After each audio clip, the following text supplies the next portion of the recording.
ఏంటమ్మా స్మెల్ పిలుస్తున్నా? హలో అండి, ఎలా ఉన్నారండి? అందరూ బాగున్నారా? పాలు తాగలేదు ఇంకా. పాడబోయకున్నా గిన్నె తోసేయకురా నానా నానా నానా. ఇవాళ గిన్నెలు తోమలేవనండి, అందులో మంచినీళ్ళు పెట్టేది. అది సర్లేని అందులో నా అమ్మ తొయ్యకే నాన్న నాన్న నాన్న ప్లీజ్ రా కన్నయ్య కన్నయ్య కన్నయ్య కన్నయ్య. నా అమ్మ కాదు, గిన్నె తొయ్యకురా నా బాబు, తొయ్యకురా. గిన్నెలు అసలు తోమలేదు, గిన్నెలే పోస్తుంది. అమ్మ తొయ్యకున్నా, గిన్నె తోసేస్తున్నావు నా అమ్మ కాదు.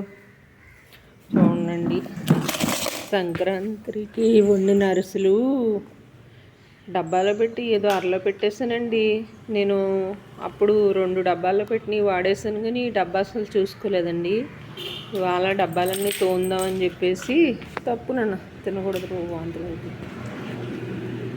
చూస్తాయి ఉన్నాయండి. ఇప్పుడు మా ఆయనగారు చూసారంటే నాకు తీర్థం చేసేస్తారండి బాబు. ఇదేంటండి బాబు, మతి మరిపి వచ్చేస్తుందండి. ఏదో ఇన్ని తల్లిని వీడియో తీసి పెట్టడమే కానండి, నాకు అసలు మైండ్ ఏంటో సరిగ్గా పనిచేయట్లేదండి బాబు.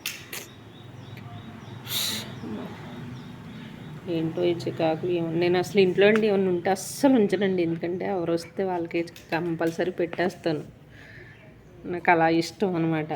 దాచుకుని తినడం అలా ఎప్పుడు చేయను. వద్దు, వాసన వాంతులు అవుతాయి, పెట్టేస్తానండి. అలాంటిది అసలు ఈ డబ్బా చూసుకోలేదండి నేను అసలు. ఉండునానా, అయ్యో ఎన్ని అరుసులు పడేయాలండి, ప్రాణం అప్పట్లేదండి. వాళ్ళ డబ్బాలన్నీ తోందామని వాళ్ళు తీసానండి. తప్పునన్నా వాంతులు అవుతాయి లే. చూడండి, బాధేసేస్తుంది.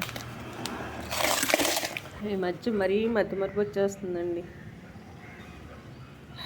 మేమేమో ఆరోగ్యాలు బాగోక అలా ఇలా ఉండి మేము బాధపడుతుంటే కొందరేమో మాకుబడి గోల పెడుతున్నారండి. ఆ మాటలకి నాకు కొంత ఆరోగ్యం చెడిపోతుందండి. అసలు నేను ఒక్కళ్ళని కూడా ఏ మాట అనండి బాబు. ఏదన్నా ఉంటే ఎదుర్కొంటా అంట తప్ప, నా మంచితనాన్ని ఏంటో చేతకంతనం చేసేస్తున్నారండి. నాకు బాధేసేస్తుందండి. అసలు మా నాన్నగారు, మా అక్కలిద్దరు, మా వదిన, మా అన్నయ్య వాళ్ళు, మా ఆయనగారు, మా పిల్లలు కూడా అండి ప్రాణం బాగోదని నన్ను ఎంత బాగా చూస్తారోనండి. అలాంటిది కొంతమంది వచ్చి నోటుకొచ్చినట్టు వాగి వెళ్ళిపోతుంటే ఏంటి వీళ్ళు నా గురించి ఏం తెలుసని ఇలా వాగుతున్నారు అనేసి బాధేసేస్తుందండి.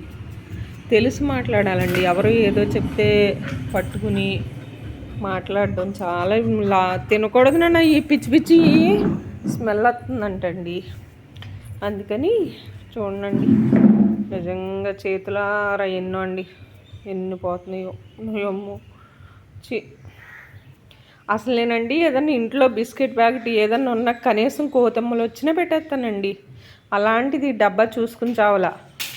బాబు వెళ్ళిపోయేటప్పుడు కూడా ఎక్కువ లేవు అయ్యో అనుకున్నాం. మా ఆయనగారు తిట్టారు కూడా, ఇంకొక కేజీ వేసి వండొచ్చు కదా, వండమంటే వండవు, ఇప్పుడేమో లేవంటావు అని కూడా అన్నారు. అలాంటిది డబ్బా చూడండి, చేతులారా పోయినాయి. బాధేసేద్దండి నువ్వు.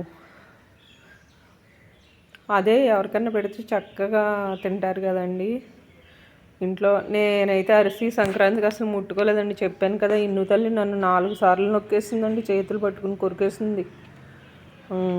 హాస్పిటల్లో డాక్టర్ గారు కూడా, అదే పెద్ద హాస్పిటల్లో చేయించుకోవాలి కదండి వ్యాక్సిన్. వెళ్ళాను అనుకోండి, సిస్టర్లోనూ డాక్టర్ గారు ఏంటి మీ ఇంపి మళ్ళీ నొక్కేసిందా అని నవ్వేవారు. నిజంగానే ఈ సంవత్సరంలో 4 సార్లు అండి. సంవత్సరం నుంచి నేను ఏమీ తినడానికి లేదండి. ఈ సంవత్సరం సంక్రాంతికి అయితే అరిసి కూడా ముట్టుకోలేదండి. చూడండి, ఇప్పుడు ఈ మా ఆయనగా చూడాలి, నా తీర్థం ఉంది. డాడీ తిడతాను నన్ను. చేతులారా పోయినాయి. తాగు మరి, కొంచెం తాగు పాలు నానా. ఈ కళ్ళు ఏమైనాయో తెలియట్లేదండి. తడిగొట్ట పెట్టి కూడా తుడుస్తున్నానండి. అస్తమాటలు కళ్ళు తేడా వచ్చినట్టు అనిపిస్తుంది నాకు. వేడి చేసేసి ఇన్ని తల్లికి. మనం మా చిన్నబాబు డాక్టర్ గారిని రమ్మని కూడా ఫోన్ చేసారండి, కానీ ఆ దాతర్ గారు రాలా. దాతర్ గారు కూడా మంచారండి. మా ఇంపి వచ్చినప్పటి నుంచి ఆ డాక్టర్ గారే గుర్తుపెట్టేస్తుందండి. డాక్టర్ గారు వస్తే చాలు గుర్తుపెట్టేసి ఎంత మంచి తెల్లండి, అసలు ఎంత అందంగా ఉంటాడండి. ఇంకేంటండి, అందరూ బాగున్నారు కదా? ఉంటానండి మరి. ఈ చూసండి నా ప్రాణం తరుక్కుపోతుందండి. చాలా ఉన్నాయండి, కొంచెం కాదు, ఒక 50 అరిసెల పైన ఉన్నాయను.